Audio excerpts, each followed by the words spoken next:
like skuma, you want cabbage, you want, because those are the common ones. But in the real sense, there's a lot that used to be the main dish for the African people. A lot of it, but you don't know.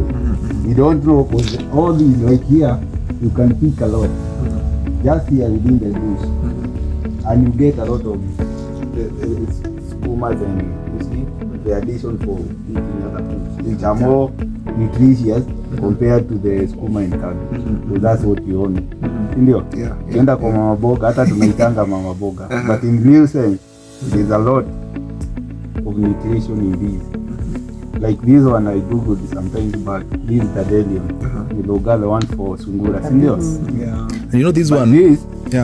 This like in Australia, they are in supermarket. Oh my God. Wow. They're in supermarket. And but here we hate them. Hii ni chakula ya mbuzi na sungura na rabbit. Ndio. This is the how do you call this? Nadhi. We call them gooseberries. These are gooseberries. These are new one. I didn't know that you eat gooseberries. You do. This desmodium. Kwenye watu si wanyama. Si watu. This wandering Jew. Wandering Jew. The weed. You know, exactly where I come from is in weeds. These are weeds. These are here. They are just for goats, but we later realized when you do a research, you get that there are so many things that you can eat. So they are consumable. They are consumable. This is our lunch. Oh my God. Okay. Then we have. Let me show you something else. These are tomato leaves. Yeah, so eaten. Tomato. These are the wild tomatoes, Even the normal ones, as long as they don't have so the herbs and all that, herbicides and all that. We don't use the chemical herbicides or pesticides. We make our own home-based and community-based solutions. That's what we use. So we use like Tidonia, what is this thing called? Mafagi. Mexican Marigold. That is some of the inputs that we use. So those are also edibles for human beings, like the Mexican and blackjack. Cassava leaves. It helps with those people that are going chemo. Which one? The Mexican marigold and blackjack. Okay. So these are food. Blackjack, at what point is it eaten? Ikiwa dry ama? Even veggies. Even it's here. Should be somewhere here. We learned a lot of facts about blackjack, and it's like medicine. Do you think? Let me ask if you you check blackjack, if you Google, you see that it is part of what makes the medicine for arthritis. Yeah. I know you have checked that. Yeah. So we have. You see, when we say herb, does it mean that there is a gap, or maybe because these things we are learning them in this is primary or high school, we're learning them as weeds. Yes.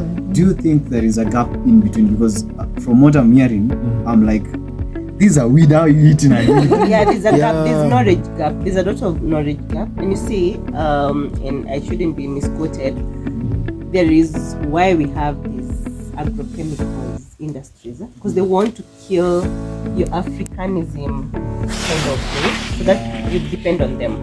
Sure, I can concur with that. So now we are going backwards, and there's so much of the lifestyle diseases. So we are going back to what we used to have, and this is medicine. We are now doing food as medicine, not medicine as food. Yeah, because that's basically what most people say. And you see why she has mentioned about the agro herbs, agro pesticide and all that, and even fertilizers. If you use them in your farm, like your generation, you won't have this. You won't get this. If you use the chemicals. But because we stopped here, and that's why I'm able to get all these. They don't grow with the. They don't, like the Mexican marigold. That one. Ukitumia fertilizer, dies. And now. And right now, if I tell you, you can even go and I can even see, you can go and I show you how it is. Because now I have it in plenty, and it's a herb, and the weeds, we call them weeds are herbs. They are all herbs. Because like now, if you apply them, you change the status of the soil. You see, you improve your soil texture, self-fertility. You are able to get everything. But if you use fertilizer, you don't get. You see, you can only get these in the bushes where there are no fertilizers. Where the soil is where the soil is virgin. Yeah.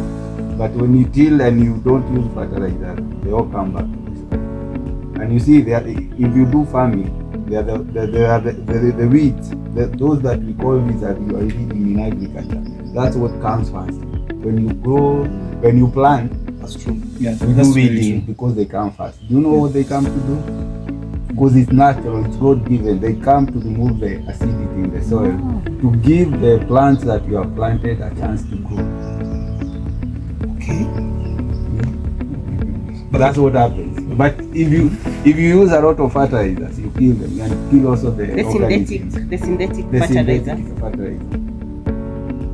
Because you see, nature has a risk. Yeah, sure. Yeah. It's something that it's a cycle. We live in a cycle, but with our knowledge as it is stated, we break it. The indigenous knowledge. The indigenous knowledge, we break it, and then we start getting those that we call lifestyle diseases. How do you manage pests and diseases without using fertilizers? Without using the pesticides, The chemicals. you use the herbs, you use the weeds. You make your pesticide. You make your pesticide. You do the weeds. Yes. Because they are there to kill. Like for example, You see, like Tidonia. if you use Tidonia, if you plant, I can show you an avocado tree down there. Yeah? Yes. I've planted that one you're calling it. Near Tidonia, I planted a small one just to do a test. And that plant doesn't have no pests around it. They don't have. Because that is part of what we make happy. If you use ash, Yes. it's also a pesticide control.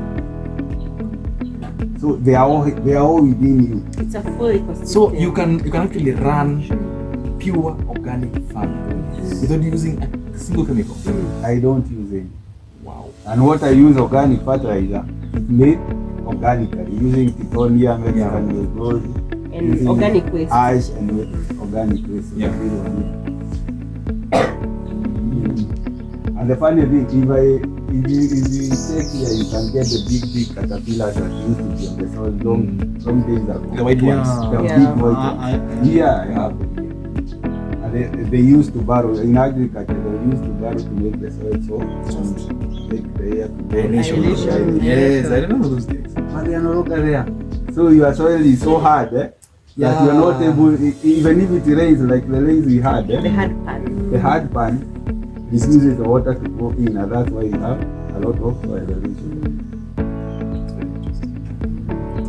You see, sometimes you may think And you get a lot. You'll get more harvesting than when you do it just literally. Yeah. Just using the chemicals of the agrochemicals. They are good, but they need control. Because they kill. It's just like the medicine. So If you take more, if you have a headache and take 3 headaches, Panadol, then you are sick. You get sick. You start getting high blood pressure and ulcers. Because umetumia dawa nyingi. Lakini chakula ukila, hata chakula ukikula in excess, it's not good. Sindio? But now to measure, we are given measuring. Unaambiwa ni 20 ml to 16 liter pump. But when you use that, you don't have the time. Sema umeenda umespray saa hii boga kama leo, si ndio? Then kesho una shilingi una nini, utaikula. Ukikula utaipea hiyo period ya kutumia. But when you use organic or you use this, you use the weeds, ni majani inajirecycle. Yeah. Even if you eat it, si mbaya. You spray in the morning, you eat to lunch. Hata lunch unakula tu.